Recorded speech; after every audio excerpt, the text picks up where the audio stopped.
¿Cuánto más necesitamos llenar nuestras almas y nuestras casas con la palabra santa?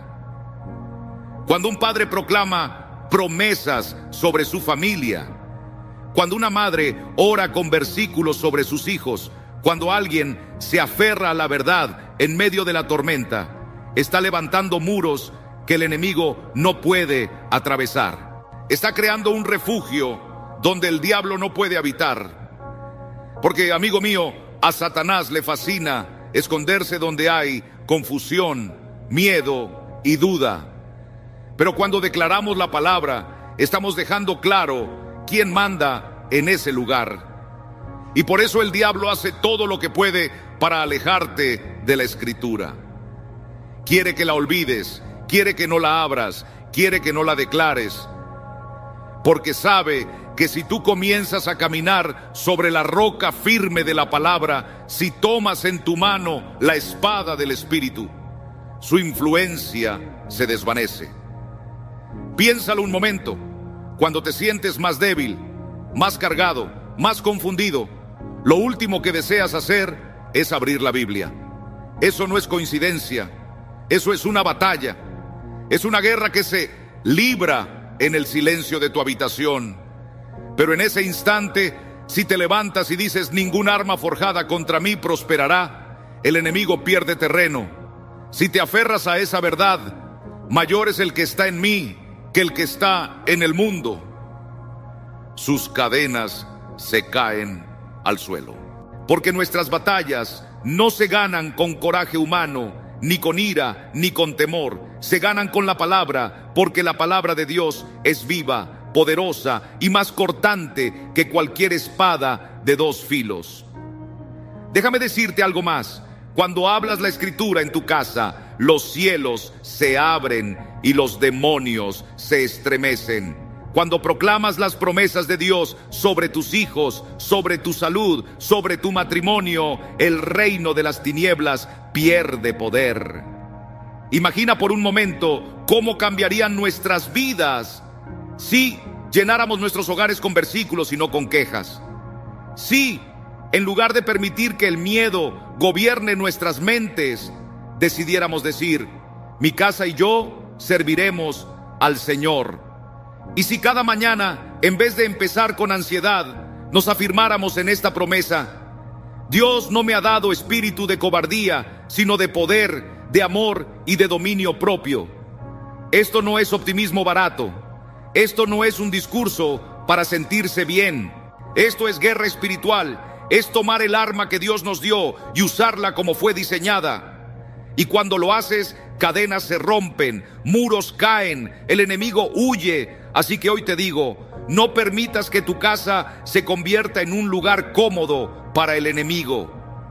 No permitas que la oscuridad se instale en tu sala. Llena tu hogar con la palabra de Dios y verás cómo la luz vence una vez más. En vez de quedarte en silencio ante el dolor, levanta la voz con la palabra. Llénate de ella, háblala con convicción, proclámala con fe.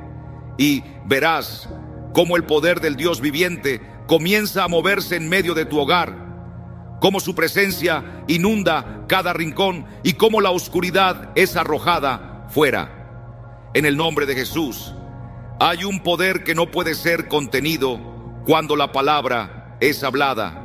No lo olvides. Dios no creó el mundo guardando silencio. Él habló. Él dijo: sea la luz, y la luz fue. Él no susurró pensamientos, los declaró con autoridad. Desde la creación, la voz de Dios marcó el inicio de la vida. Las palabras tienen peso, las palabras abren caminos, derriban muros, y en el ámbito espiritual, las palabras cargadas de fe transforman realidades. Cuando el enemigo se levanta contra ti, su blanco no es solo tu corazón, también es tu voz. Quiere silenciarte. Quiere que vivas atrapado en el miedo, que te resignes, que no te atrevas a declarar lo que Dios ha dicho sobre ti. Pero en el momento en que tú abres la boca y proclamas las promesas del Señor, las cadenas se quiebran, la opresión retrocede. Los demonios no pueden resistir una palabra viva, dicha con fe. La Biblia no es un libro más, es espada afilada, es verdad eterna, y cuando la proclamas, el mismo cielo responde. ¿Recuerdas a Jesús en el desierto?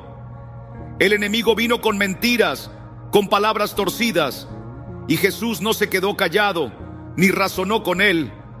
Respondió con firmeza: escrito está. Ese es el ejemplo que debemos seguir. Que tu casa no sea un lugar donde el enemigo hable más fuerte que la fe. No dejes que la duda o la desesperanza controlen el ambiente. Llena tus días de palabra. Habla vida sobre tus hijos. Declara bendición sobre tu familia.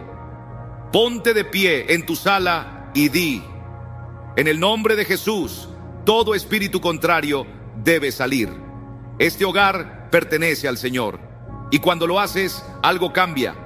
La atmósfera se transforma, el enemigo pierde terreno y la paz de Dios se asienta. Tu casa fue creada para ser un refugio de su presencia, no un campo de batalla para la ansiedad.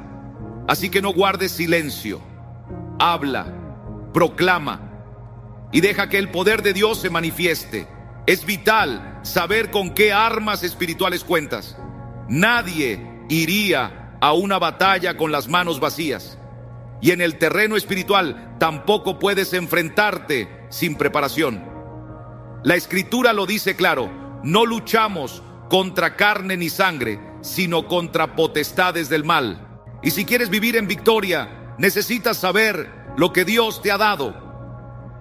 No estás solo, no tienes que inventar nada. Todo está en su palabra. Allí hay versículos que, cuando se declaran con fe, hacen temblar al infierno. No son frases bonitas, son verdades de guerra, llenas del poder del cielo. Hoy quiero compartirte 5 pasajes que cambian la atmósfera de tu vida. Primero, Salmos 91, 1, 2. El que habita al abrigo del Altísimo morará bajo la sombra del Omnipotente. Diré yo a Jehová: esperanza mía y castillo mío, mi Dios, en quien confiaré. Esta es una proclamación de protección.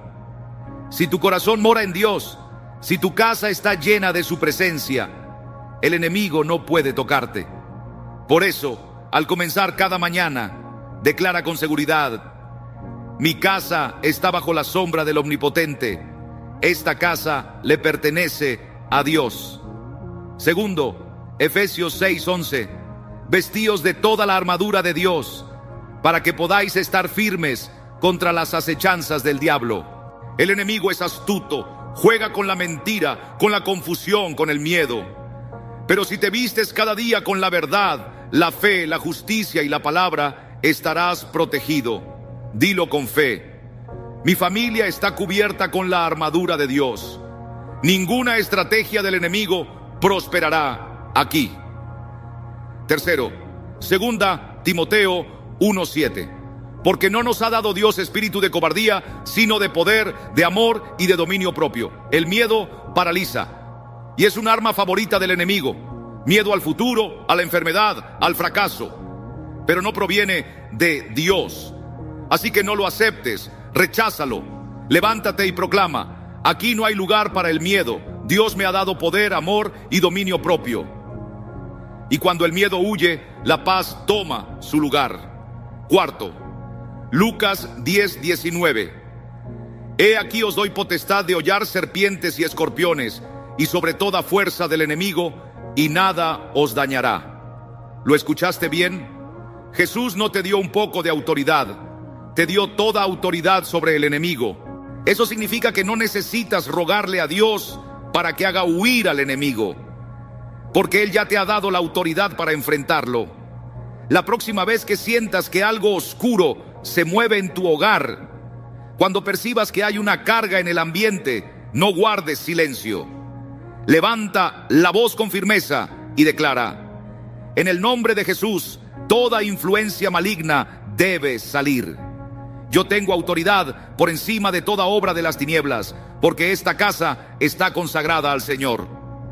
Y como lo afirma la palabra en Isaías 54:17, ninguna arma forjada contra ti prosperará, y condenarás toda lengua que se levante contra ti en juicio. El enemigo puede intentar tocar a tu puerta, pero la Biblia no deja lugar a dudas.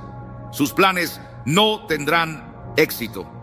Las armas podrán forjarse, pero no prevalecerán. En el momento en que te apoyas en esa promesa, en el instante en que proclamas esa verdad con fe, estás levantando un muro espiritual que el enemigo no puede derribar. Ahora bien, algunos escuchan esto y piensan, suena bonito, pero ¿será verdad?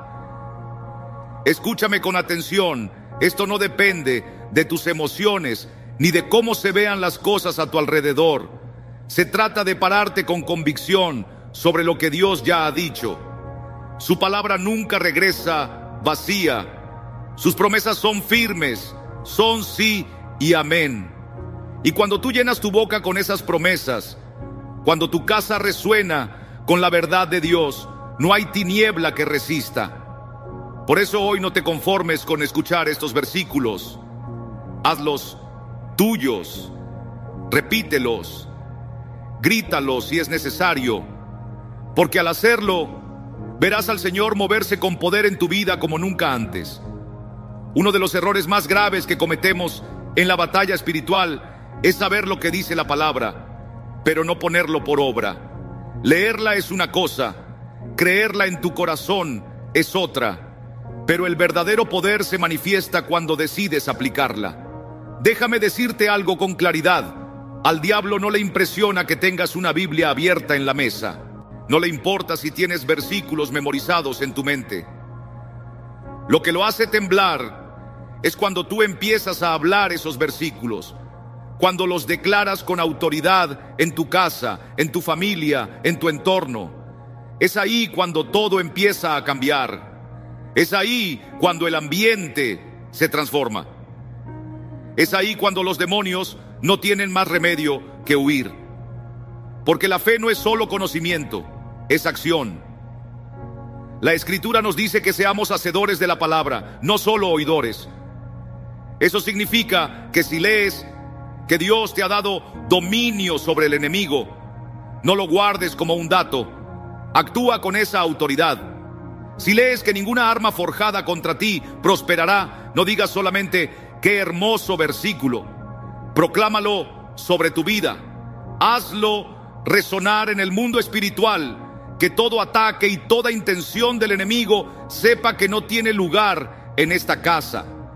Si has comprendido que soltar también es obedecer a Dios, entonces declara, solté porque Dios me lo pidió. Y ahora, ¿cómo llevas a la práctica estos versículos en tu hogar? ¿Cómo haces de tu casa un lugar donde la palabra no solo se lee, sino que vive y respira? Todo empieza con la oración.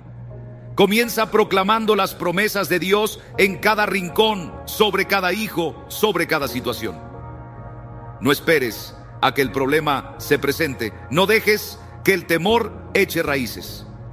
Levántate temprano y antes que cualquier otra cosa, declara: esta casa es del Señor.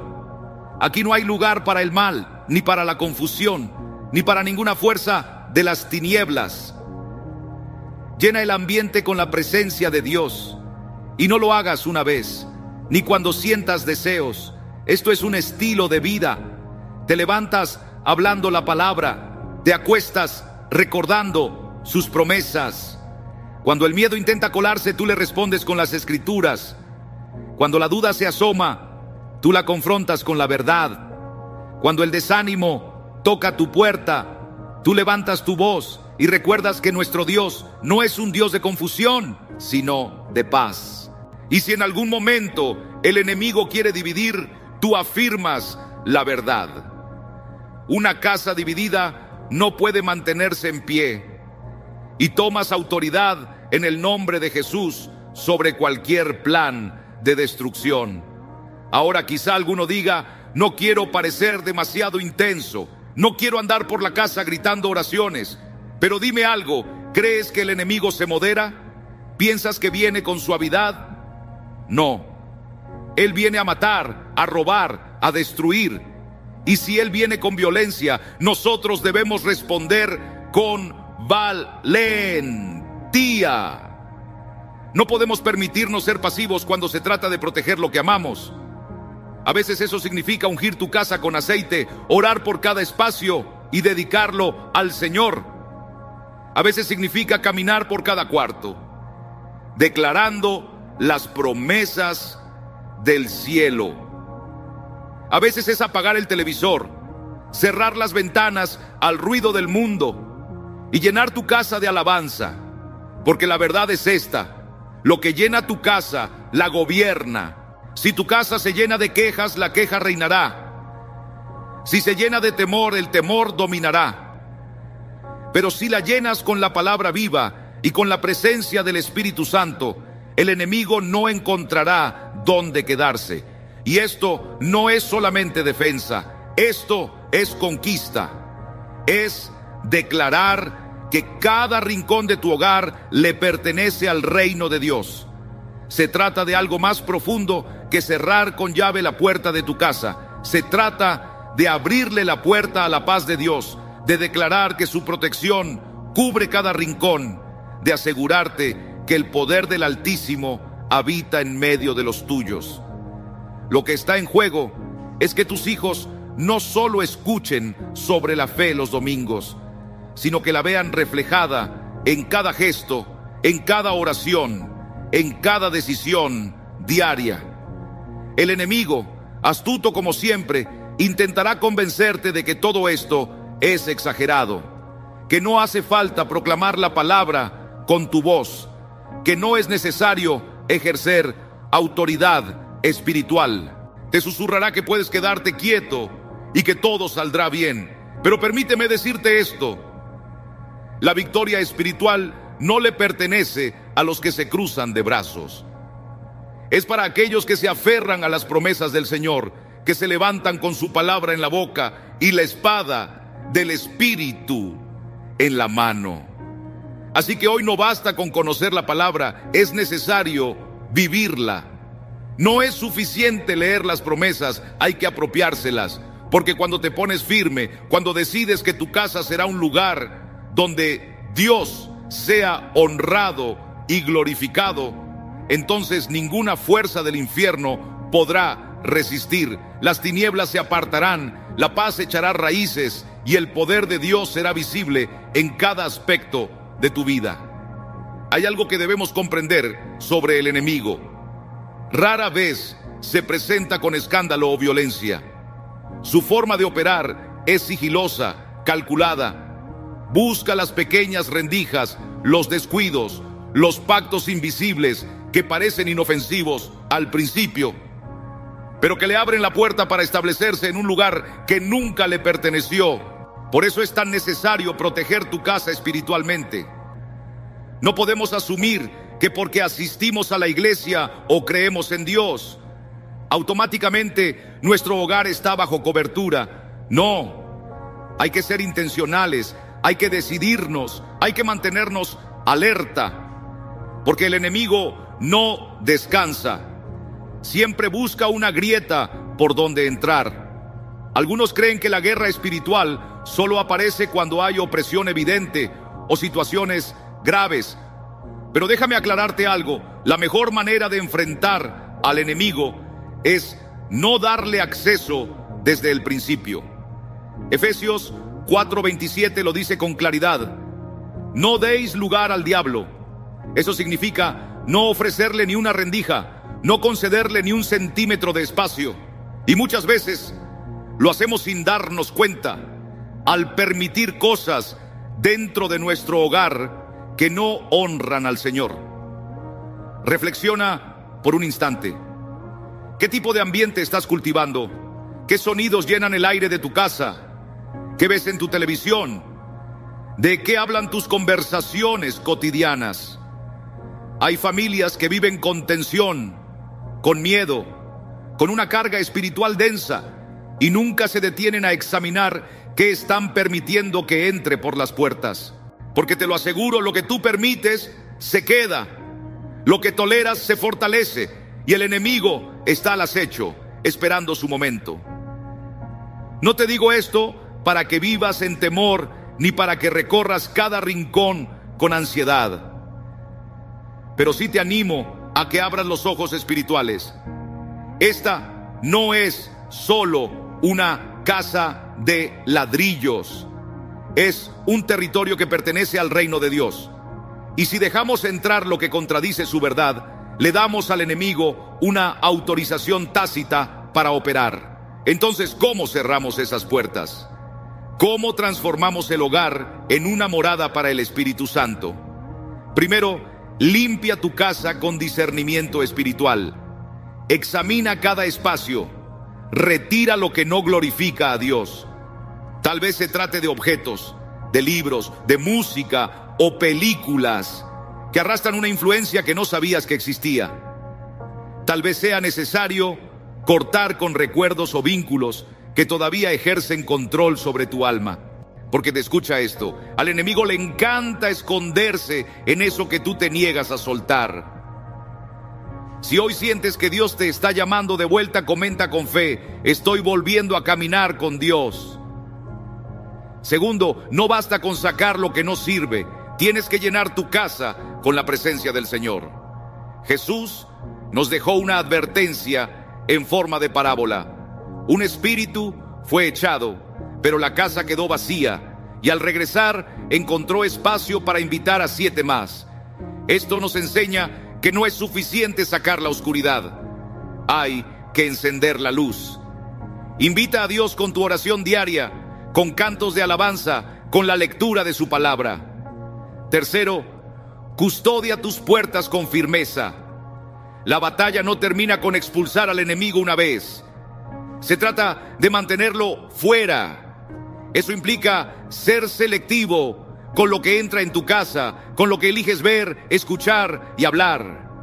¿Qué palabras pronuncias sobre tu familia, sobre tus hijos, sobre tu hogar? Proverbios 18:21 nos recuerda que la vida y la muerte están en poder de la lengua.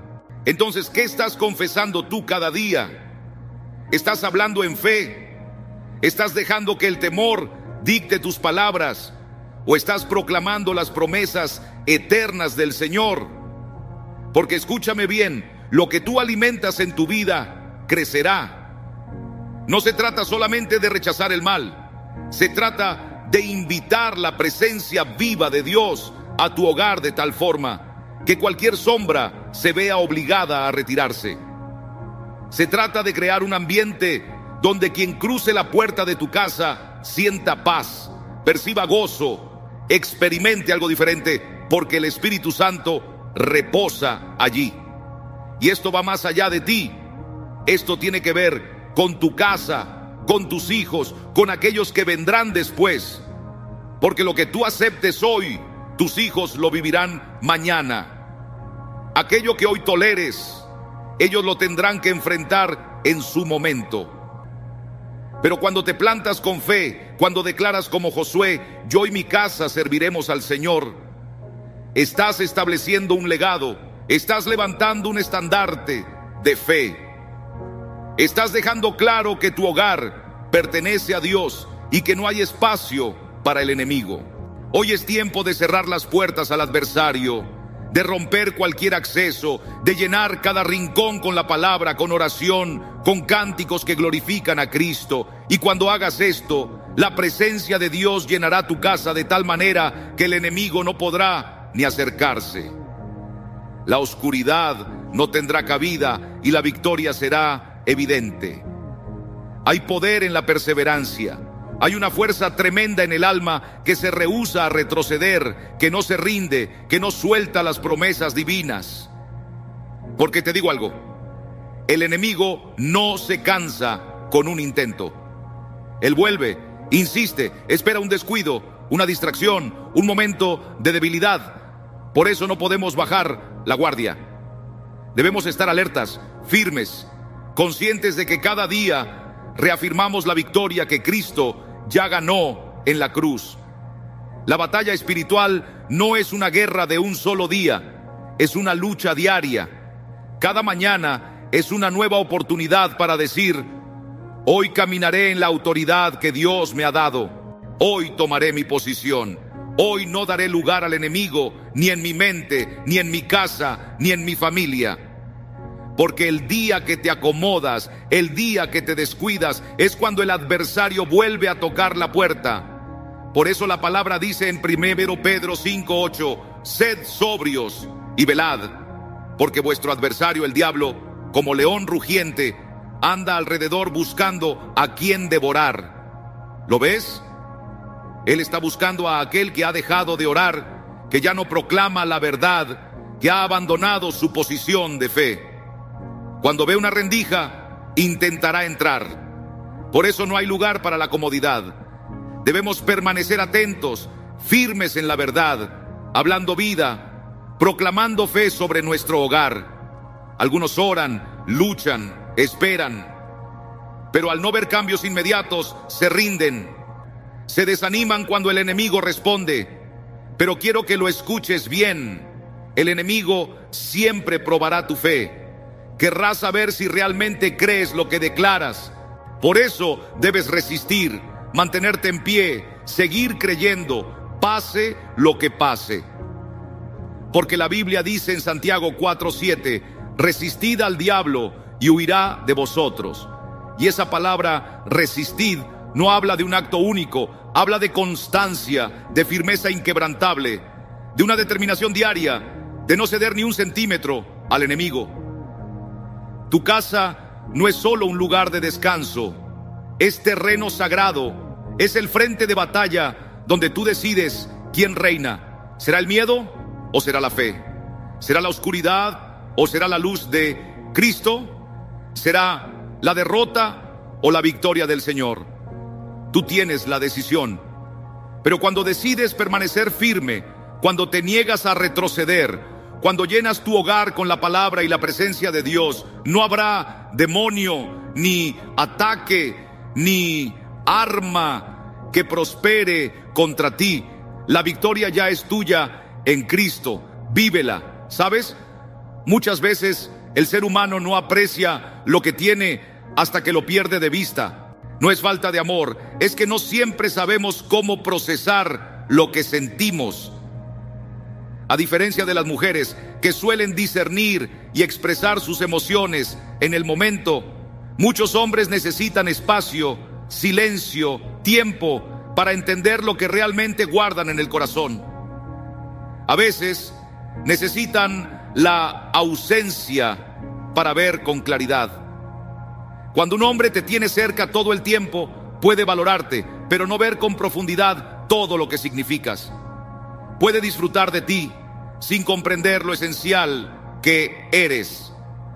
Incluso puede llegar a dar por hecho tu presencia, no por maldad, sino porque no ha tenido la oportunidad de extrañarte. Es allí donde el silencio cobra sentido.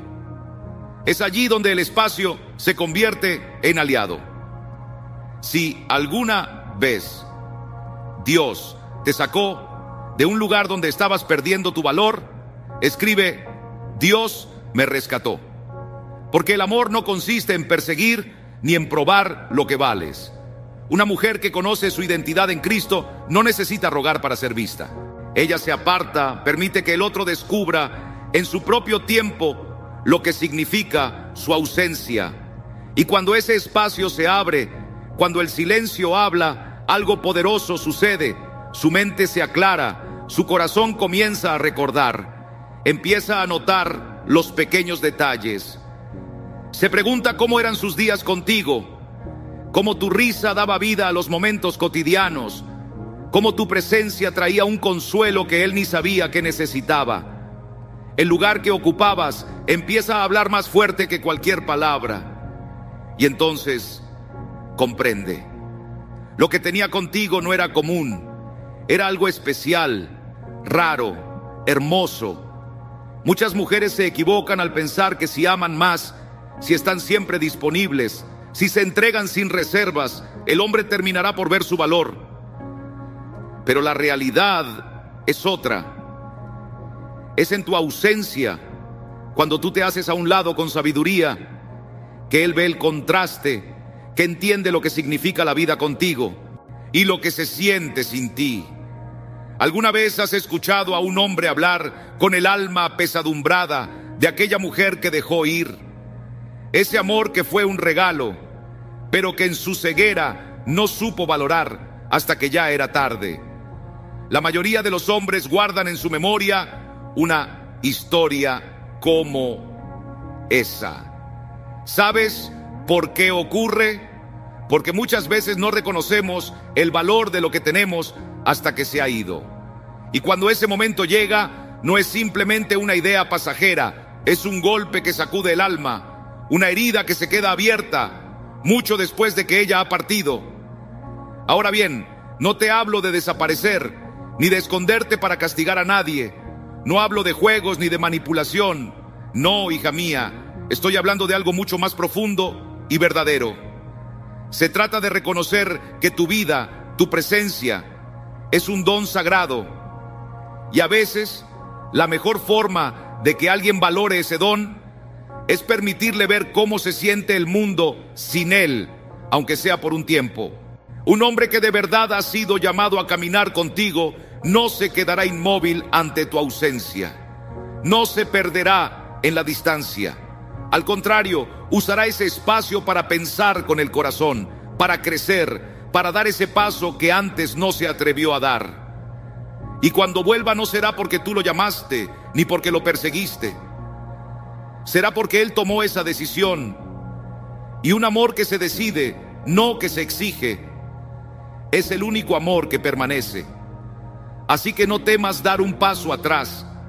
No temas permitir que el silencio hable por ti, porque si él es el indicado, no solo lo escuchará, lo sentirá, y ese sentimiento lo llevará de regreso a ti. Hay un poder inmenso en lo que callas, en lo que reservas, en lo que no entregas enseguida, porque los hombres, como bien sabemos, fueron diseñados por Dios con una inclinación natural hacia el misterio, hacia lo que aún no comprenden del todo. Aquello que siempre está presente, disponible y predecible, pierde su brillo. Pero cuando hay un poco de distancia, un matiz de misterio, algo comienza a despertar. El interés se transforma en curiosidad, la curiosidad en deseo y el deseo en acción. No me refiero al hacértela difícil, no, hija. No hablo de manipular ni de retener el amor con estrategias humanas. Estoy hablando de una verdad simple. El hombre es movido por lo que aún no termina de entender y se compromete con lo que lo desafía a crecer. Ese deseo no nace de estar siempre ahí, entregándolo todo, sino de abrir un espacio donde él quiera acercarse por voluntad propia. Mira bien, cuando algo es escaso, cuando algo es especial, la gente lo cuida con esmero. Pero cuando está siempre al alcance, la mente humana comienza autoriza a tratarlo como si no tuviera valor. Y no es que lo haya perdido, es que sin contraste dejamos de percibirlo. Un hombre necesita sentir que hay algo en ti que no ha explorado aún, algo que lo hace querer conocerte más. Y cuando tú dejas de justificarte, de explicar cada detalle, de estar siempre lista, algo cambia. La gente empieza a verte de otra forma. Es que la seguridad en ti misma habla por ti. Una mujer que conoce su valor no corre a entregar cada parte de sí. Ella invita al hombre a sposadio, la poco a poco, como quien desentierra un tesoro. Y ese descubrimiento es lo que despierta la verdadera inversión emocional. Cuando una mujer pone todo sobre la mesa de inmediato, puede creer que está amando, pero en realidad está quitando lo que hace nacer el deseo. Un hombre no se enamora de lo que se le da sin esfuerzo, se enamora de lo que se siente bendecido de haber encontrado. Y cuando tú le das ese espacio, cuando tú siembras esa intriga, él no solo te valora, te anhela profundamente. Ahora escúchame bien, algunas mujeres temen que si no están siempre presentes, el hombre las olvide. Pero la verdad es que el hombre correcto no necesita recordatorios. Él piensa en ti aún cuando no estás. repasa en su mente tus palabras, recuerda cómo lo hacías sentir, y cuanto más se pregunta por ti, más profundo crece el deseo. Así es como nace una atracción verdadera, no por insistencia, no por explicaciones. Nace de ese magnetismo santo que ocurre cuando algo nos entrega todo de una vez. Y escucha bien esto: si un hombre no se pregunta por ti, si no siente tu ausencia, entonces nunca estuvo realmente contigo.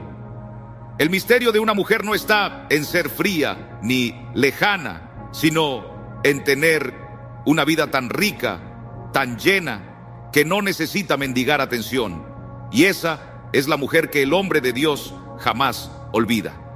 El amor no se edifica únicamente en la rutina, sino en los espacios de reflexión, en los silencios donde el corazón despierta, en la distancia que lo obliga a sentir de verdad. Si alguna vez comprendiste que amar no significa olvidarte de ti misma, di con fe: Dios me enseñó a elegirme, porque muchas veces el hombre no procesa lo que siente como lo hace la mujer. Ella siente al instante, conoce sus emociones en tiempo real. Pero él necesita silencio, necesita tiempo para entender lo que lleva dentro. Cuando siempre estás, él puede apreciarte, incluso disfrutar de tu compañía, pero aún no ha sentido lo que es necesitarte. Y necesitar no es solo extrañar tu presencia, es notar que algo falta en su vida cuando tú no estás. Es ahí donde comienza la verdadera entrega del corazón.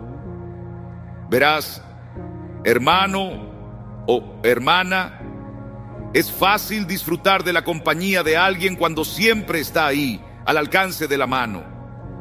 Es fácil caer en la rutina, en esa sensación de comodidad que no exige nada. Pero la comodidad no es lo mismo que el compromiso, y mucho menos que el valor. Un hombre puede querer estar contigo, puede sonreír a tu lado, pero si jamás ha pasado por ese silencio en el que tú no estás, si nunca ha tenido que enfrentarse al vacío de tu ausencia, entonces aún no ha despertado al profundo significado que tienes en su vida. Y por eso no temas al espacio. A veces el espacio es una bendición disfrazada. Ahora bien, muchas veces cuando las mujeres perciben que el hombre comienza a tomar distancia, sienten temor. El miedo se apodera del corazón y entonces ellas corren, buscan, intentan llenar cada rincón con más afecto, creyendo que si entregan un poco más, si aman un poco más, él finalmente abrirá los ojos. Pero el amor verdadero no nace de la presión. Esa comprensión debe brotar en él, no puede ser impuesta desde afuera. Y eso solo ocurre cuando hay suficiente espacio para que esa revelación suceda en su corazón. Piénsalo por un momento. Las cosas que más has valorado en la vida no han sido aquellas que perdiste por un instante, aquello que te faltó, que fue apartado por un tiempo y entonces dijiste: no sabía cuánto lo necesitaba, hasta que ya no estaba. Así funciona el corazón humano. Así entendemos lo que realmente importa. Y los hombres también lo viven así. No me malinterpretes. No te estoy sugiriendo que desaparezcas como parte de un juego. No estamos hablando de estrategias ni trucos. Estamos hablando de confianza, de creer con firmeza que si lo que tienen es real, será evidente incluso cuando no estés presente. Y si no lo es, si el silencio no provoca nada, entonces ya tienes tu respuesta. Porque un hombre que de verdad se preocupa no dejará que la distancia borre lo que ama. No permitirá que el silencio reemplace lo que sabe que es valioso. Cuando él empieza a sentir tu ausencia, algo se remueve en su interior. No solo piensa en ti, comienza a experimentarte en su alma. Recuerda tus risas, tu ternura, cómo tu sola presencia le daba paz, cómo lo empujabas a ser mejor, cómo despertabas en él una versión más noble. Y ese despertar, ese eco profundo, es lo que lo hace volver, no por obligación, ni porque alguien se lo dijo, sino porque él mismo lo descubrió, porque comprendió en su propio andar que lo que tenía contigo era auténtico. Mira, los hombres respetan lo que han tenido que conquistar. Esa es una realidad que no se puede negar. Cuando algo llega sin esfuerzo, no se sostiene con la misma fuerza, no se abraza con el mismo respeto. Pero cuando hay que luchar, cuando hay que presentarse con determinación, cuando hay que dar pasos concretos, entonces sí, entonces nace el verdadero aprecio, y lo sujeta con ambas manos y no lo suelta. Claro, no todos quieren escuchar esto. Hay quienes creen que el amor verdadero debería fluir sin tropiezos, sin desafíos, que un hombre verdaderamente enamorado lo sabrá todo desde el principio, sin necesidad de ninguna prueba. Pero esa no es la manera en que fuimos creados. Valoramos lo que nos exige, lo que nos llama a invertir tiempo, alma y corazón. Y los hombres fueron hechos para responder cuando sienten que algo vale la pena. Muchas mujeres piensan que si se entregan por completo, si no ponen condiciones, si dan todo sin reservas, tarde o temprano, él entenderá su valor. Pero ¿qué suele ocurrir en realidad? Él se acomoda, se acostumbra a recibir sin tener que corresponder, y con el tiempo, casi sin notarlo, deja de dar lo que un día dio. No porque sea una mala persona, sino porque nunca tuvo que esforzarse en primer lugar, y lo que no se trabaja no se valora igual. Piensa en tu propia vida. Aquello que más has atesorado no ha sido aquello por lo que esperaste, por lo que oraste, por lo que sacrificaste. Eso tiene peso, eso tiene alma. Así también ocurre en el corazón de un hombre. No se enamora porque sí, se enamora cuando se presenta, cuando se esfuerza, cuando busca y encuentra. Y presentarse no es simplemente estar, es dar lo mejor, es actuar, es entender que si quiere caminar contigo, tiene que demostrar que está dispuesto a hacerlo con integridad. Y eso no es manipulación, eso es sabiduría, eso es dignidad. Cuando una mujer se vuelve demasiado disponible, cuando siempre es ella quien llama, quien escribe, quien carga con todo, le roba al hombre la posibilidad de dar un paso adelante. Y cuando no se le exige levantarse, no conecta en lo profundo. Puede disfrutar, puede incluso tener buenos sentimientos, pero le faltará esa raíz que nace cuando sabe que eligió luchar por algo que valía la pena. Y aunque no lo diga, aunque no lo tenga claro en su mente, en lo más hondo de su ser, todo hombre anhela eso. Anhela sentir que se presentó por amor, que fue digno, que luchó. Y entonces cuando te mira, no lo hace con indiferencia, lo hace con gratitud y piensa: no puedo perderla, tengo que dar lo mejor de mí, porque ella lo vale. Cuando un hombre no está dispuesto a esforzarse, cuando no da ese paso necesario, cuando no muestra constancia ni compromiso y no se acerca a ti con determinación, entonces no es digno de caminar contigo. Así de claro. Porque el hombre que viene de Dios, el hombre que ha entendido el valor de una mujer, no espera que ella lo empuje, ni lo obligue, ni lo convenza. Él lo hace porque nace de su corazón. Y es que no todos los hombres son dignos de tu amor. Esa es una verdad que duele, pero también libera. A veces, lo único que necesitas para saber si un hombre es realmente para ti es tomar distancia y observar. Porque si él te valora de verdad, si ve con claridad quién eres, no va a permitir que la separación destruya lo que es verdadero. Pero si nunca estuvo del todo entregado, si su compromiso era frágil, se desvanecerá. Y eso es exactamente lo que debe suceder. No te confundas, hermana. El mayor error no es perder a un hombre, es sostenerse demasiado tiempo al lado del equivocado. Es intentar que florezca algo que Dios nunca sembró. Es correr detrás de alguien que no tiene intención de caminar contigo. Es convencer, rogar por lo mínimo, cuando en realidad el hombre que Dios prepara para ti no necesita ser convencido. Por eso el silencio y la ausencia tienen su lugar. No solo generan deseo, también revelan la verdad.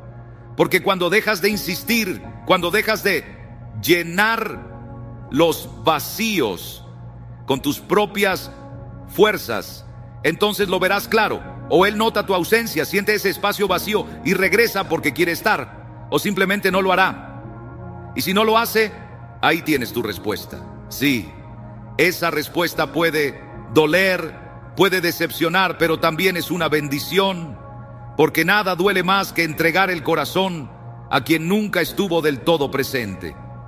El hombre que Dios tiene para ti no necesita que le recuerdes quién eres. No necesita que lo persigas para que se quede. No necesita que te desgastes para que valore tu presencia. Cuando tú das ese paso atrás y él siente que algo falta, no se queda callado. Da un paso al frente, actúa con intención, muestra que está dispuesto. Y si no lo hace, si se acomoda al silencio, si acepta la distancia como si nada, entonces nunca fuiste una prioridad para él. Y saber eso es un regalo, porque libera tu alma de seguir esperando lo que nunca fue tuyo. Una mujer que comprende esta verdad no teme retirarse, no teme dar un paso atrás, porque sabe que su valor no depende de quién se queda, sino de quién decide aparecer cuando importa. Y cuando entiende esto, se salva a sí misma de tanto dolor innecesario. Porque ella no persigue. Y déjame decirte algo más. Los hombres lo notan. Puede que no lo vean de inmediato, pero llegará el momento en que lo sienten. Empiezan a recordar tus palabras, tu calma, tu entrega. Y entonces comprenden, quizás demasiado tarde, que algunas pérdidas no se pueden revertir, que hay mujeres que no regresan y que hay lecciones que solo se aprenden con lágrimas. Pero esa lección no es tuya, no es tu carga, no es tu responsabilidad enseñarla. Tu deber es mantenerte firme. Tu llamado es confiar en que el hombre correcto no tendrá que perderte para reconocerte, porque él verá tu luz mientras aún estás ahí. La sentirá antes de que te alejes, te elegirá antes de que el silencio lo obligue a abrir los ojos. Por eso no insistes, no fuerzas, no ruegas, solo das un paso atrás y observas, porque el hombre correcto no solo escucha el silencio, él lo rompe. El mayor poder de una mujer no está en cuanto entrega, sino en cuanto sabe que no necesita entregar para ser valiosa.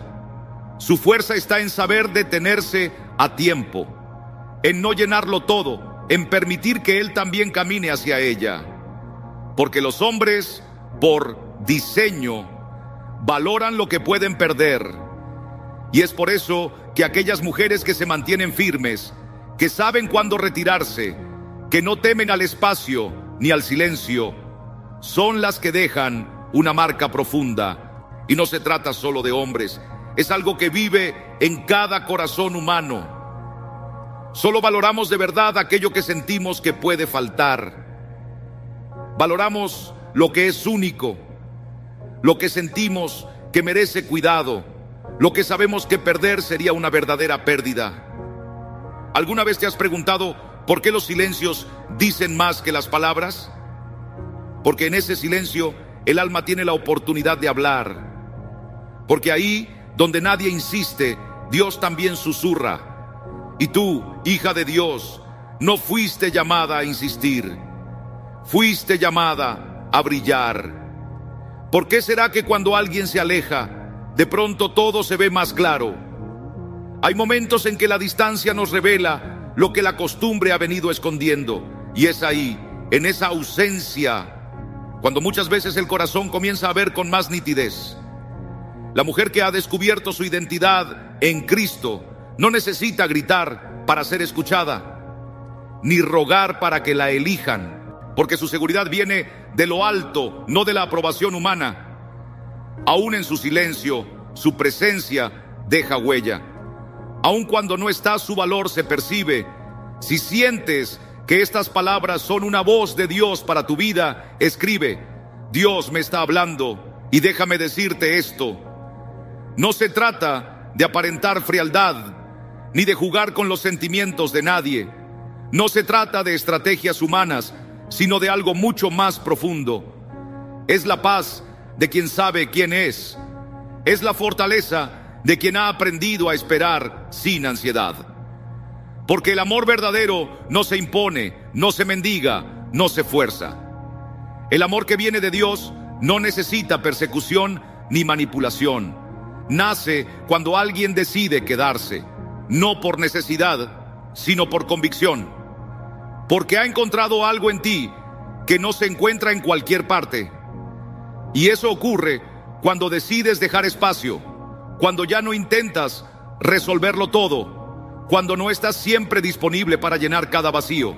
Es allí donde empieza a crecer lo auténtico. Lo que cuesta se aprecia. Lo que es un privilegio se cuida. Lo que no se encuentra fácilmente se atesora. Muchas mujeres han sido enseñadas a temer perder si no lo dan todo, a temer ser olvidadas si no están siempre presentes, a pensar que su valor depende de cuánto hacen. Pero es al revés. Lo genuino no necesita presión. Lo verdadero no necesita pruebas constantes. Y aunque a veces los hombres parezcan tardar en comprender lo que sienten, la realidad es que sienten, pero necesitan su propio tiempo para despertar. Y cuando una mujer sabe esperar, cuando su confianza está tan anclada en Dios que no necesita llenar cada silencio, entonces el Señor obra. Porque el silencio también habla. Y a veces es ese mismo silencio el que despierta el recuerdo de una risa, de una mirada, de una paz que solo ella traía. Y cuando él se da cuenta de lo que tuvo, si es el hombre que Dios tenía preparado, se moverá. No por culpa, no por presión, sino por amor. Aquí hay una verdad poderosa. Si tienes que arrastrarlo, no es el lugar. Si tienes que convencerlo, no es el tiempo. Si tienes que rogarle que se quede, no es el hombre. La mujer que ha conocido su valor no se asusta ante el silencio, porque ha aprendido que ese espacio puede ser un altar donde Dios revela lo que es verdadero. No corre detrás de nadie, porque va caminando hacia el propósito que el Señor le ha mostrado. Y te diré algo más. Cuando una mujer así se va, no deja solo un recuerdo. Deja una marca que ningún otro amor puede borrar. Porque no fue lo que hizo, fue lo que fue. Y eso no se olvida. Así que hoy quiero que mires dentro de ti. ¿Estás entregando todo sin recibir lo mismo? ¿Estás persiguiendo a alguien que ni siquiera te mira? ¿Estás silenciando tu corazón por miedo a perderlo? Quizás ha llegado el momento de dar un paso atrás. No por orgullo, sino por dignidad. Y si este mensaje tocó tu alma, escribe: Dios me está formando, quiero saber de ti, quiero acompañarte en tu proceso, porque no estamos aquí para conformarnos con menos de lo que Dios preparó para nosotros. Estamos aquí para elegirnos cada día como Dios nos ha elegido. No tienes que hacer que te elijan, solo tienes que decidir no quedarte donde no eres valorada.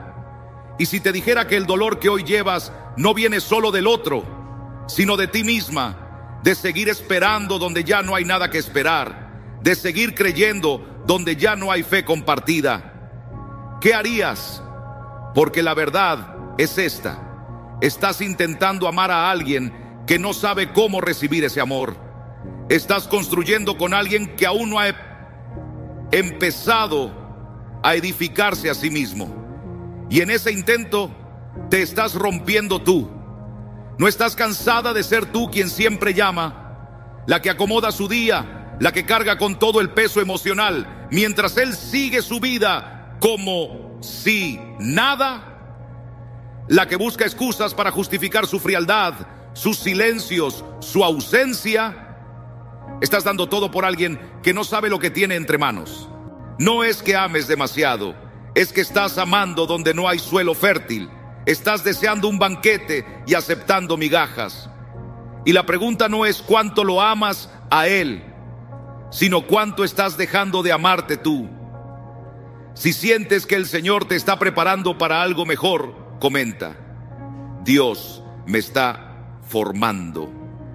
Dime, ¿cuántas veces has callado por miedo a parecer demasiado? ¿Cuántas veces te ha dolido su distancia, su frialdad, su indiferencia? ¿Cuántas veces has perdonado lo imperdonable solo por temor a perderlo?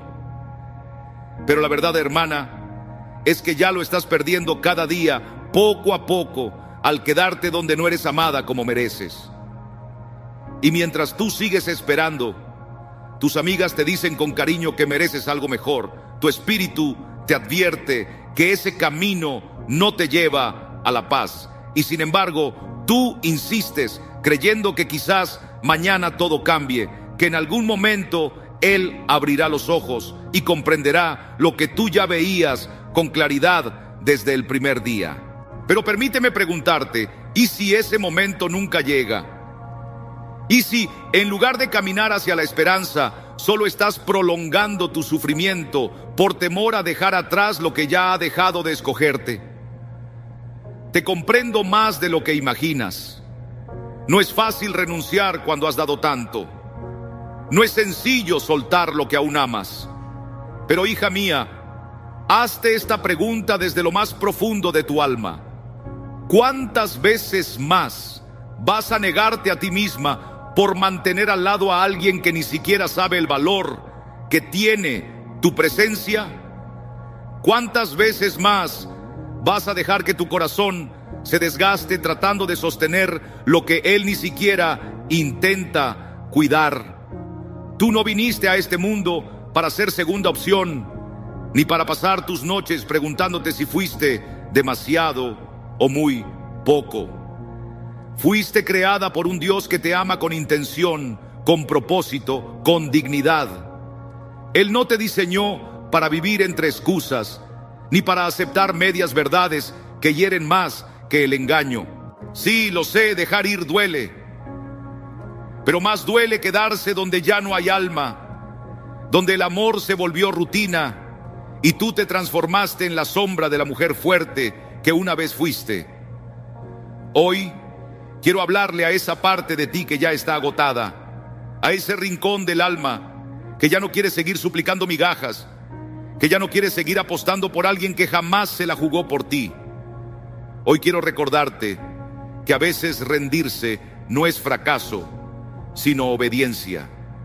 Obediencia a la voz de Dios que susurra: hija, basta. Está bien decir hasta aquí, está bien priorizarte. Y si mientras leías estas palabras sentiste que iban dirigidas a ti, entonces escucha: sí, es contigo, es tiempo ya. Tiempo de dejar de darlo todo a quien solo aparece por ratos. Tiempo de dejar de mirar con esperanza a quien nunca te ha visto de verdad. Si esta palabra tocó tu corazón, déjamelo saber. Si estás en ese punto en que el alma grita por soltar, pero aún no sabes cómo hacerlo, quiero decirte que estás a un paso de regresar a ti. Y cuando lo hagas, cuando elijas sanar, te prometo algo: nunca más permitirás que te amen a medias, porque esta vez el amor comenzará contigo. Ella se llamaba Clara, tenía 34 años y una luz en la sonrisa que iluminaba todo a su alrededor, pero su corazón llevaba tiempo fatigado de dar más de lo que recibía. Durante casi 5 años estuvo junto a un hombre que estaba físicamente, pero su alma no. De esos que prometen con facilidad, pero nunca cumplen. Que saben hablar, pero no actuar. Clara justificaba todo: sus ausencias, sus silencios, su frialdad. Pensaba que él solo necesitaba tiempo, que un día despertaría y vería todo lo que habían construido juntos, pero en ese proceso Clara se fue perdiendo. Fue esa mujer que se adaptó a todo, que tragó sus palabras, que renunció a planes y sueños, con la esperanza de que en algún momento él hiciera lo mismo. Pero ese momento no llegó. Las promesas se quedaron en promesas. Los planes se archivaban para un mañana que no existía. Y el amor, ese amor, se fue consumiendo en la espera. Lo más doloroso fue que Clara no se dio cuenta del precio que estaba pagando hasta que una noche se miró al espejo y no reconoció a la mujer que la observaba. Estaba apagada, cansada, rota, y entonces entendió que no era él quien se alejaba, era ella quien lo sostenía todo, completamente sola. Y fue en ese instante, sin gritos, sin escándalos, sin una última pelea, que decidió parar, no por venganza, no por orgullo, sino por salvación, por volver a ella, por recordar quién era antes de amar a quien no supo cuidarla. Los primeros días fueron duros, el vacío dolía, la duda la inquietaba. ¿Y si estoy exagerando?, pensaba. ¿Y si me arrepiento? Pero resistió, permaneció firme, se eligió a sí misma y poco a poco su alma comenzó a respirar. Volvió a dormir en paz, a redescubrir lo que le hacía bien, a mirarse al espejo y ver a una mujer fuerte que ya no necesitaba aprobación, una mujer que comprendió que el amor propio no es egoísmo, es obedecer a aquel que la creó con propósito.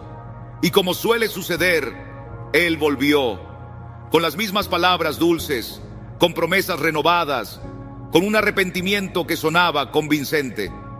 Pero ya era tarde, porque Clara ya no era la misma, porque cuando una mujer sana deja de conformarse, ya no ruega, ya no necesita que la elijan, porque ella ya se escogió. Y con una paz que venía del cielo, le dijo: gracias, pero no, esta vez me elijo a mí. Hoy Clara está en paz, no porque apareció otro hombre, sino porque volvió a encontrarse, porque entendió que no se trata de cuánto puedes amar, sino de a quién le estás dando ese amor. Porque el amor verdadero no debería romperte, no debería vaciarte. El amor real edifica, sostiene, fortalece. Y tú, que estás leyendo esto, ¿cuántas veces te has sentido como Clara? ¿Cuántas veces has callado por miedo a incomodar? ¿Cuántas veces has aceptado menos por temor a estar sola? Si esta historia te tocó, si sentiste que podría ser la tuya, te invito a compartirlo, a ponerle nombre a lo que duele. Porque cuando hablamos, algo comienza a sanar. Porque elegirte también empieza por poner en voz lo que el corazón lleva en silencio. La historia de Clara no es una historia de fracaso sentimental, sino un testimonio de redención. No comenzó con luces ni terminó con un cuento de hadas, pero fue el tipo de historia que marca un antes y un después. Ese hombre fue Aurelio Agustín, el obispo de Hipona en Cartago, hace tantos siglos. Al releer a Agustín, me interesó y supe escuchar, leer y contemplar la distinción que él hace entre razón y fe. Aunque estas dos cosas pueden distinguirse para Agustín, nunca deben estar separadas. Agustín dijo que la razón y la fe tienen lo que llamaríamos una relación simbiótica entre sí, y en cierto sentido comenzamos con la fe de forma provisional cuando escuchamos la palabra de Dios, confiamos en ella hasta donde podemos entenderla y hasta donde la conocemos. Sin embargo, la fe a veces es débil y no produce lo que llamaríamos certeza o seguridad intelectual, pero al mismo tiempo, así como la fe es una aceptación provisional de lo racional, la fe en sí misma nunca debe entenderse como irracional. La fe, la verdadera fe bíblica, depende al mismo tiempo de la racionalidad que nuestro Creador ha implantado en nuestro proceso de conocimiento como parte de la imagen de Dios. Por eso, en este punto, Agustín hace una clara distinción de que todos deberíamos ser conscientes en todo momento entre la fe y la credulidad. La credulidad es la fe que no se basa en una base racional sólida, es gratuita. Es el tipo de cosas que nos han instado algunos filósofos existencialistas que nos dicen que la fe es la antítesis de la razón y que ser cristiano implica dar un salto hacia la oscuridad, esperando que de alguna manera los brazos de Jesús nos impidan estrellarnos y ser destruidos. Realmente no hay virtud en creer eso, que es absurdo. De hecho, es imposible dar verdadera fe y verdadero asentimiento a algo que la mente rechaza categóricamente porque es irracional e ilógico. Por eso Agustín, tan comprometido como estaba con la fe, estaba igualmente comprometido con los cánones de la razón, particularmente con la lógica, que entendía, como lo había hecho Aristóteles antes que él. La lógica en sí misma no tiene contenido alguno. No hay datos ni información contenidos en las leyes de la lógica. Más bien, lo que hace la lógica es funcionar como un gobernador intelectual de nuestro pensamiento y de nuestra mente. De modo que si nuestras mentes quedan atrapadas en categorías irracionales, suena el timbre y el policía de la lógica se queda ahí con un gran signo rojo hexagonal y dice: para ahí, swing, porque ahora estás en el error o en la falsedad. Como había dicho Aristóteles antes que él, y por cierto, Aristóteles no inventó la lógica como Colón inventó América, sino que simplemente descubrió las leyes de la lógica que son inherentes al discurso racional. Aristóteles definió la lógica como el organón o el instrumento que es necesario para que toda ciencia funcione. Es el instrumento necesario para el discurso inteligible. Ahora, todas esas categorías de lógica fueron aceptadas y mantenidas por el gran Agustín. Lo que quería hacer en sus esfuerzos en apologética era alcanzar una seguridad de nuestra fe que está en el nivel de certeza. Permítanme detenerme aquí por un segundo, porque en nuestros días, en muchos círculos del mundo evangélico, creen que la certeza filosófica sobre cuestiones como la existencia de Dios es imposible y el intento de lograrla es una tontería condenada al fracaso. Agustín no compartía esa forma de escepticismo, ni yo como apologista. A menudo me han categorizado y descrito como, cito, un evidencialista. Y permítanme decir aquí por milésima vez que no soy un evidencialista. El evidencialista es una escuela de pensamiento que se basa casi totalmente en un enfoque empírico hacia la apologética, como mi amigo en la comunidad luterana, John Warwick Montgomery, quien argumenta empíricamente y desde la historia a favor de las afirmaciones de verdad del cristianismo, es un evidencialista.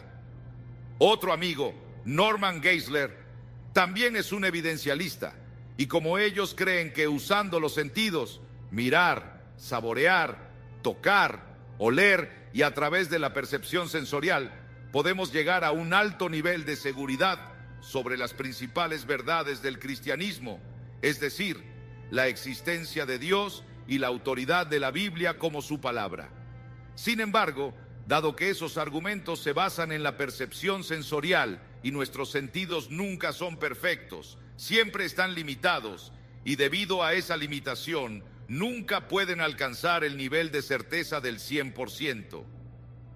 Montgomery y Geisler, por ejemplo, estarían convencidos de que el nivel de seguridad que la investigación empírica puede conseguirnos es de un orden tan alto que nos da un nivel astronómico de cocientes de probabilidad con respecto a las afirmaciones de verdad, que nos da una seguridad virtual o al menos una seguridad moral. Es lo que sucede en un juicio en el que la fiscalía no está obligada a dar un caso más allá de la sombra de una duda, sino más bien presentar el caso simplemente más allá de una duda razonable, para que las personas razonables sean persuadidas por la evidencia y lleguen al veredicto adecuado. Ese es el enfoque del evidencialista. Ahora bien, yo creo en la evidencia y ciertamente el Nuevo Testamento, así como el Antiguo, hace un llamamiento a datos empíricos. Pedro nos dice que lo que él declara no son mitos y fábulas cuidadosamente ideadas, sino que les declaramos lo que hemos visto con nuestros ojos, lo que hemos escuchado con nuestros oídos. Eso es empírico y eso es muy importante para el testimonio apostólico de las afirmaciones de verdad de la fe cristiana. Pero Agustín quería ir más allá de eso, y yo también quería, particularmente en el tema central de la existencia de Dios. En la Edad Media hubo lo que en las universidades se llamaba la síntesis clásica entre el cristianismo y la ciencia secular. La síntesis clásica establecía que toda erudición debía desarrollarse bajo la asunción genérica de la existencia de Dios. Filósofos como Agustín, Anselmo y Tomás de Aquino demostraron con gran habilidad intelectual la idea de la existencia de Dios a través de argumentos como el cosmológico, el teológico y el ontológico, de manera que ningún erudito que se preciara en la universidad se opondría abiertamente al teísmo. Por supuesto, había ateos encubiertos, pero el ateísmo no era muy respetado en el mundo intelectual debido a la síntesis clásica. Esta síntesis comenzó a desintegrarse con la Ilustración del siglo XVIII y con la crítica masiva que Immanuel Kant hizo contra los argumentos tradicionales. Desde entonces, los intentos de reconstruir esa síntesis no han tenido tanto éxito. En aquellos días se decía que en la universidad la teología era la reina de las ciencias y la filosofía era su sirvienta. Este es el camino que abordó Agustín, y creo razonablemente que lo que quería hacer era ir más allá de lo probable hasta la certeza. Porque si podemos afirmar con certeza la existencia de Dios, el resto de las preguntas de la apologética se vuelven mucho más simples. Las dos preguntas principales de la apologética son la existencia de Dios y la Biblia como su palabra. Esas dos resueltas, todo lo demás se aclara. Hoy en día, todas las armas del ateísmo y los escépticos de nuestros días apuntan a la doctrina de Dios, apuntan a la creación. Si pueden llegar a una cosmovisión negativa sobre el Creador, entonces todo lo demás es secundario y ya no tienen que preocuparse más por la intrusión de la iglesia o la fe cristiana en su patio de recreo. Este era el tipo de cosas con las que Agustín estaba tratando de lidiar. En lugar de partir de un punto de incertidumbre como la percepción sensorial, ya que las percepciones sensoriales siempre son limitadas, Agustín introdujo su famosa analogía del remo doblado. ¿Han oído hablar de la analogía del remo doblado? Algunos de ustedes quizás. Él tomaba esta analogía. Van al lago y ponen un remo en el agua, lo cuelgan por la borda y miran hacia abajo en un día soleado. Para todos los efectos, juran que el remo está doblado al entrar en el agua, debido a la refracción de la luz. Esto ilustra las limitaciones de alcanzar la certeza basándonos en lo que vemos y oímos. Agustín no quería comenzar desde un punto de partida de incertidumbre y tratar de alcanzar la certeza desde ese nivel de incertidumbre.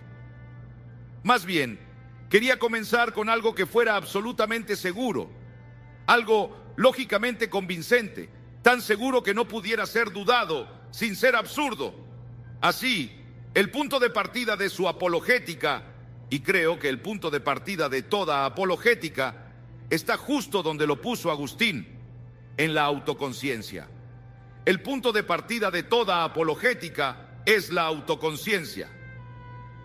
Mis amigos de la comunidad reformada que rechazan la apologética clásica y abrazan diversas formas de apologética presuposicional, dicen que si comienzas tu apologética con autoconciencia, ya has capitulado ante el humanismo, que ya has convertido tu apologética en un sistema centrado en el hombre al comenzar con uno mismo. Ellos ven esto como un error fatal para la apologética. Por supuesto, mi respuesta, siguiendo a Agustín, es que es el único lugar donde puedes comenzar. Si me dicen que mi punto de partida tiene que ser Dios o la conciencia de Dios, les digo, ¿quién es el que tiene que comenzar con la conciencia de Dios? ¿Soy yo quien tiene que ser consciente de Dios como punto de partida?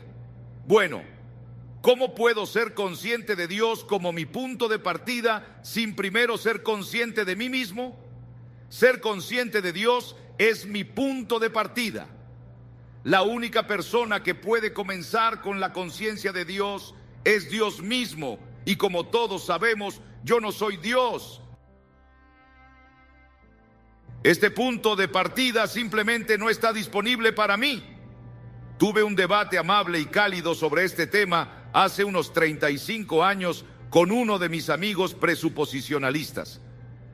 Él no estaba contento con que yo comenzara con la autoconciencia y dijo que eso significaba que ya había empezado con la pretensión de autonomía.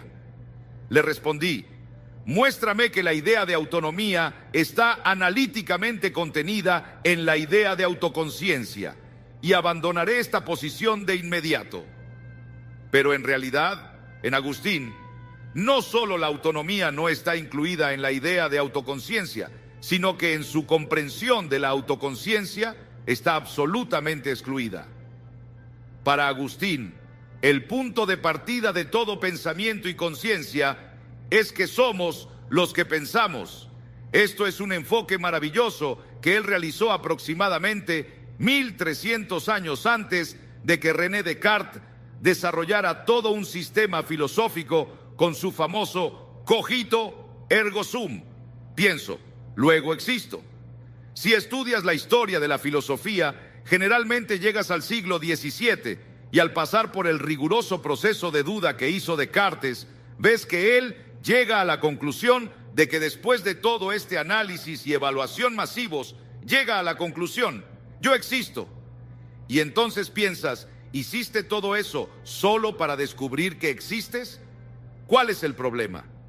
Luego pasas al siguiente capítulo de la historia de la filosofía y te olvidas de lo que hizo Descartes. Pero quiero decirte que no hay nada más importante, creo, en la historia de la filosofía que el descubrimiento de Descartes en ese momento. Lo que Descartes buscaba era una premisa fundacional, algo tan cierto que no se pudiera dudar ni lógica ni formalmente. Porque como dijo Descartes, dudar de mi existencia es probarla. Pienso, luego existo. Y si dudo, para dudar tengo que pensar, porque dudar requiere pensar, y pensar requiere un pensador.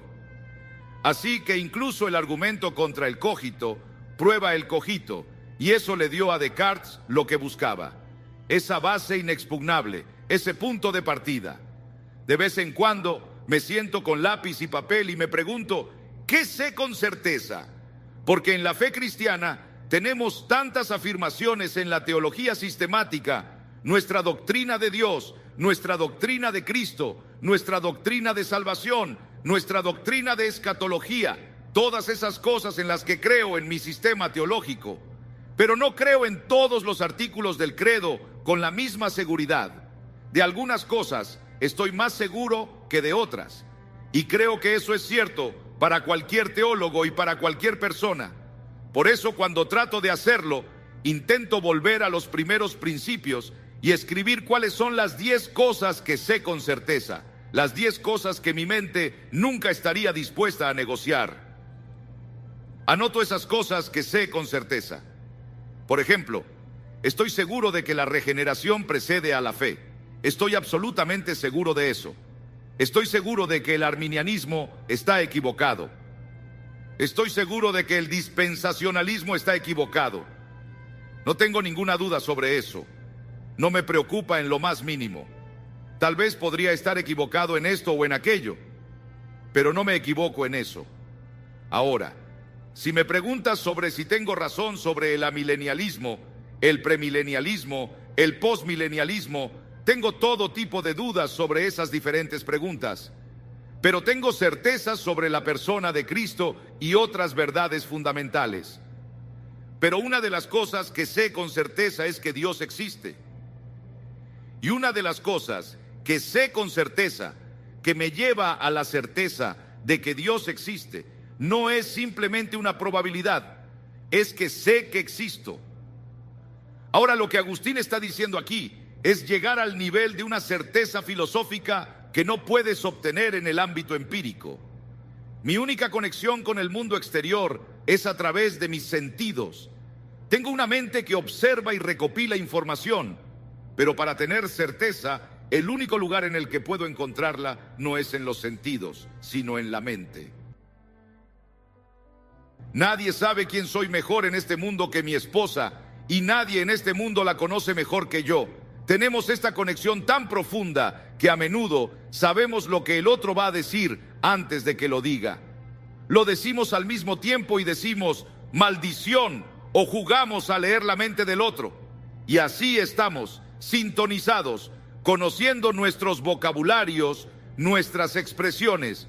Sin embargo, aunque la conozco mejor que cualquier otra persona en la tierra, no la conozco completamente. No siempre sé lo que está ocurriendo en su mente, aunque frecuentemente lo intuyo. En la iglesia, por ejemplo, cuando el coro canta, miro al coro y después bajo la vista hacia la congregación y sé que cuando la vea estará llorando. No puede escuchar música coral sin llorar. Conozco esa reacción y la puedo anticipar, pero aún no sé exactamente por qué o qué está sintiendo en profundidad. No siempre comprendo completamente esa cámara interior de su mente o lo que llamamos su alma. Es en la mente donde tengo continuidad personal de existencia. Puedo recordar con exactitud dónde estaba y qué hacía el día que Japón se rindió, terminando la Segunda Guerra Mundial. Recuerdo vívidamente el momento. Recuerdo dónde estaba y qué hacía cuando escuché el anuncio por radio de la muerte de Franklin Delano Roosevelt. Eso fue hace mucho, mucho tiempo, más de medio siglo. Y en un sentido, no soy la misma persona que era cuando tenía 6 años jugando al béisbol en las calles de Chicago cuando terminó la guerra. Pero, en otro sentido, soy esa persona. Todavía soy el pequeño Sonny Sproul que estaba en Chicago en 1945.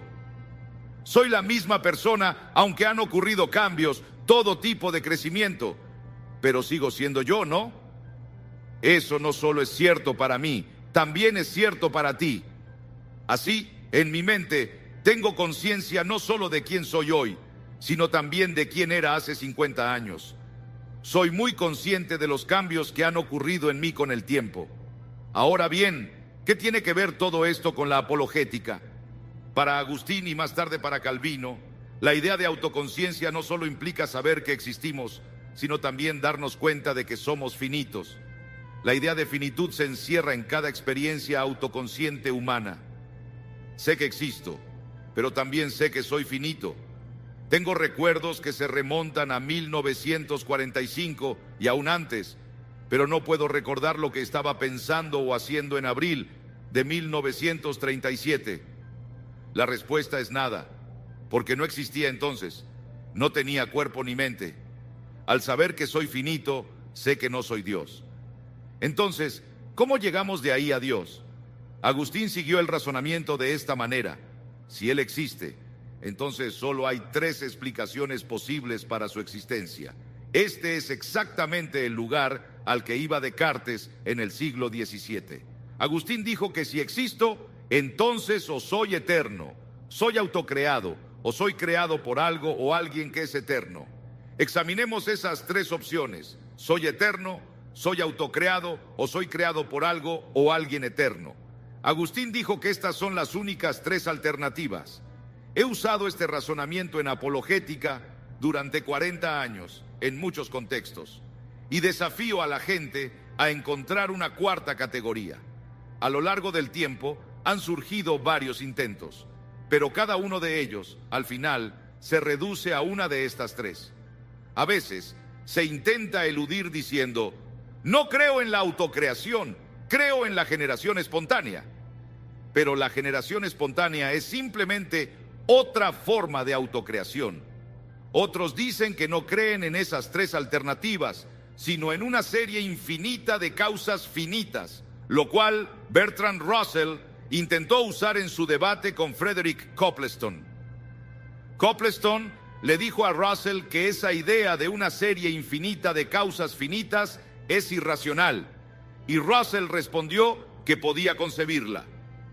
Pero una cosa es decir que puedes concebirla y otra es realmente poder articularla de manera inteligible. Agustín argumentaba que este conocimiento de Dios no es solo una conclusión lógica, sino que es algo que Dios ha puesto directamente en nuestras mentes. Hablamos en la fe cristiana de la revelación y distinguimos entre la revelación general y la revelación especial. La revelación especial es la que recibimos a través de la Biblia, que nos da el orden de la salvación, nos enseña sobre la persona y obra de Jesús y cómo podemos ser salvos.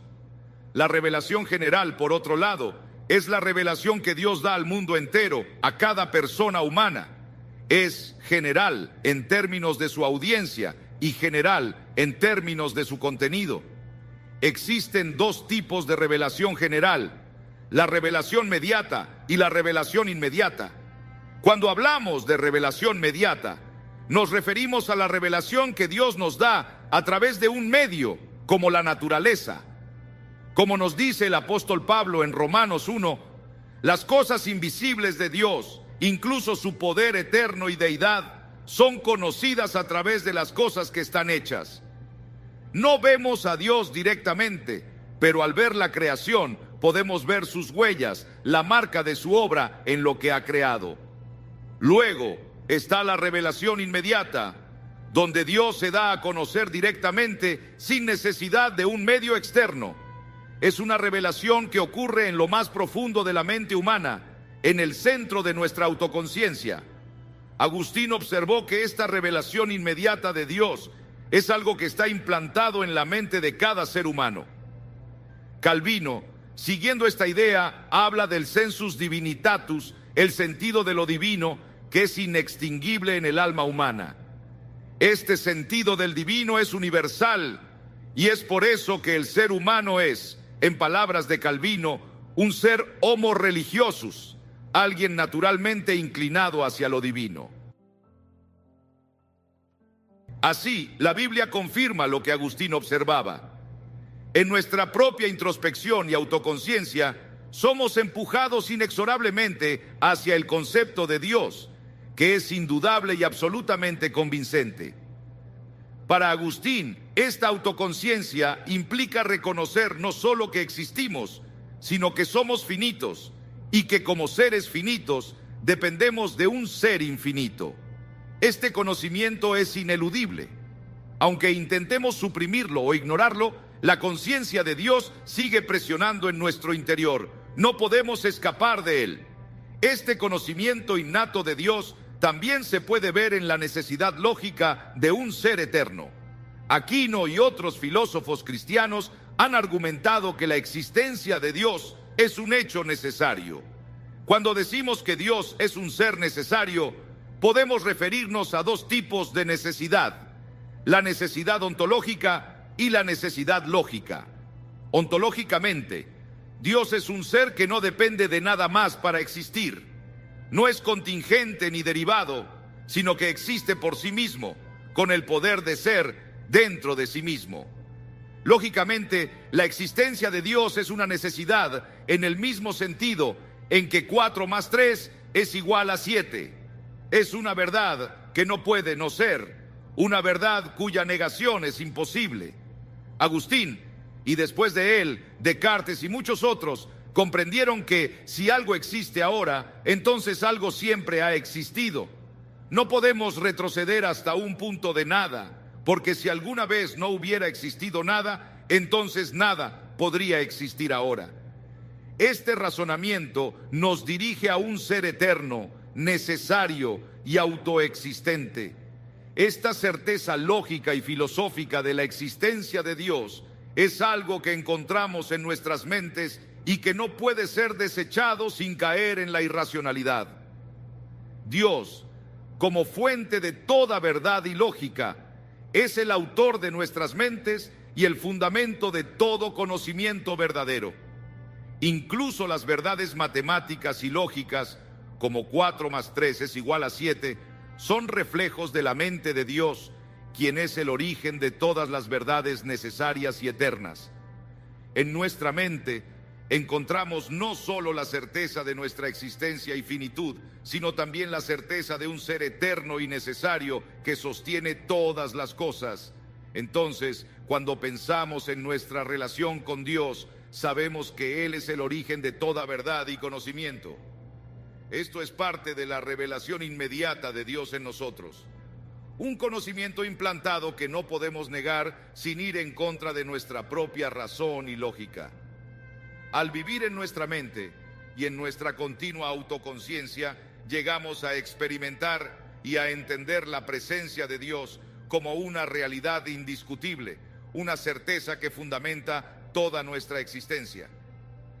Este conocimiento no es algo que obtenemos por medio de la observación empírica o de un razonamiento deductivo complicado, sino algo que es parte de nuestra naturaleza como seres creados a la imagen de Dios. En cada pensamiento racional y en cada observación de la verdad, estamos confirmando la existencia de este ser eterno y necesario que es Dios mismo. Para Agustín, esta realidad de Dios como ser necesario y eterno es algo tan fundamental que no solo nos conecta con el Creador, sino que también fundamenta toda nuestra experiencia de la verdad y el conocimiento. En la apologética, este reconocimiento de un Dios eterno y necesario es la piedra angular, la base sobre la cual se construye toda la argumentación. Agustín sostenía que no podemos conocer nada con certeza sin esta referencia fundamental a Dios, ya que es Él quien estructura y garantiza la coherencia de nuestro pensamiento y nuestras percepciones.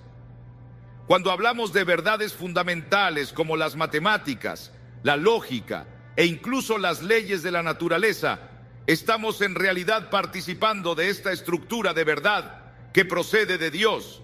Estos no son simplemente conceptos humanos o construcciones de la mente, sino que reflejan una realidad más profunda y necesaria que proviene de Dios mismo. Este fundamento teológico de la lógica y el orden en el universo es lo que hace posible cualquier tipo de conocimiento verdadero. En otras palabras, la existencia de Dios y su naturaleza racional es lo que hace que podamos confiar en nuestra razón y en nuestra percepción del mundo. La apologética de Agustín, entonces, no se limitaba a responder a las objeciones de los escépticos, sino que también buscaba mostrar cómo toda la realidad apunta a Dios. La creación no solo revela la existencia de Dios de manera indirecta, sino que también da testimonio de su carácter, de su poder y de su inteligencia. Al observar el orden en el universo, vemos reflejada la sabiduría divina. Al entender los principios lógicos, encontramos una guía que proviene del mismo Dios. Esta es la revelación mediata de Dios en la naturaleza, que nos permite ver sus atributos invisibles a través de las cosas visibles. Pero, como Agustín explicó, la revelación inmediata es aún más contundente. No necesitamos observar el mundo externo para reconocer la existencia de Dios, porque Él ha puesto en nuestra mente una certeza de su ser que es ineludible. Este sentido interno de lo divino, o sensus divinitatus, es el testimonio de Dios mismo en nuestro interior. Esto significa que, aunque alguien pueda negar verbalmente la existencia de Dios, esta negación no elimina el conocimiento innato que Dios ha implantado en la mente humana. Agustín veía en esta revelación inmediata de Dios un fundamento irrefutable. Por eso, cuando respondemos a los escépticos o ateos en la apologética, estamos apelando a algo que en algún nivel profundo ya conocen. La negación de Dios, decía Agustín, es en realidad una supresión de la verdad que ya ha sido revelada. En Romanos 1, el apóstol Pablo describe cómo los hombres retienen con injusticia la verdad porque no quieren reconocer ni someterse a Dios. Sin embargo, esta verdad sigue presente en su conciencia y es lo que les permite entender la moralidad, la lógica y el sentido de justicia, aun cuando rechacen a Dios. La apologética, entonces, no es solo una defensa intelectual, es también un llamado a la honestidad intelectual y a la humildad. Es un recordatorio de que en lo profundo de nuestro ser ya conocemos la verdad de Dios. A través de la razón, la lógica y la naturaleza, vemos evidencia de su existencia y su carácter, y esta evidencia está también en nuestra conciencia. Agustín reconocía que para muchos esta verdad era una carga, algo que querían rechazar porque implicaba una responsabilidad ante Dios. La resistencia a Dios no es tanto un problema intelectual, sino moral. Queremos ser autónomos, queremos ser dueños de nosotros mismos, pero la autoconciencia y la razón nos recuerdan constantemente que no somos independientes, que dependemos de un Creador que es infinito y eterno. Esta dependencia nos llama a la sumisión y al reconocimiento de que somos criaturas, no el centro de la realidad. Para los cristianos, este conocimiento de Dios es una fuente de consuelo y esperanza. Saber que Dios existe y que es un ser necesario nos asegura que nuestra fe no es irracional, sino profundamente lógica y consistente. Nos permite afirmar con confianza que nuestra fe tiene una base firme en la verdad. Como diría Agustín, somos inquietos hasta que encontramos nuestro descanso en Dios, porque Él es la verdad última y el propósito de nuestra existencia. Entonces, cuando defendemos nuestra fe, no estamos apelando simplemente a pruebas externas o a argumentos filosóficos. Estamos invitando a los demás a reconocer la verdad que ya conocen en su interior. Estamos llamándolos a ser honestos consigo mismos y a reconocer esa certeza de la existencia de Dios que está en sus mentes. La apologética, en última instancia, es una invitación a dejar de suprimir la verdad y a abrazarla, a reconocer que Dios es el fundamento de todo conocimiento y la razón de ser de nuestra existencia. Esta invitación a conocer y a amar a Dios, según Agustín, es la culminación de todo nuestro razonamiento y búsqueda de la verdad. La fe y la razón, lejos de estar en conflicto, trabajan juntas para llevarnos a esta verdad suprema.